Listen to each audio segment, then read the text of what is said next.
আপনাদের নীতি আদর্শ যেটা খানিকটা সময় বিমুখ হয়ে যাচ্ছে, যার ফলে আপনারা নীতি আদর্শ আঁকড়ে পড়ে আছেন, সময় দুর্দার করে ছুটছে, যেখানে পপুলিজম ফ্যাক্টর, এই দূরত্বটা ক্রমে বাড়ছে, মেটাতে পারছেন না।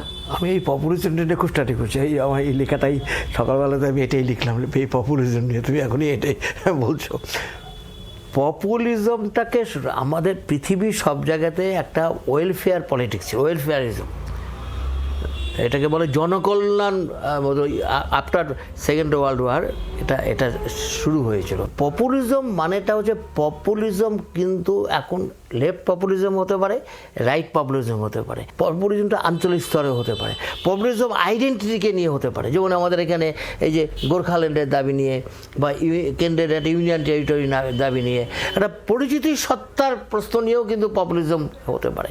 আমরা কিন্তু কখনোই পপুলিজম বা জনপ্রিয়তাবাদ বা কোনো ভাতা দেওয়া, আমরা কিন্তু এটার যেটা বিরাট বিরোধিতা করছি, আমরা এটা একদমই না।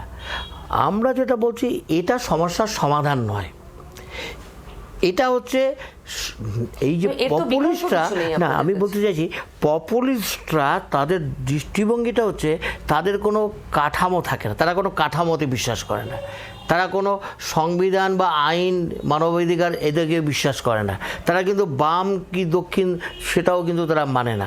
তাদের একটাই কথা হচ্ছে, এটাকে বলে হচ্ছে একটা ক্লায়েন্টিলিজমের পলিটিক্স, ঠিক, দাতা এবং গ্রহীতা।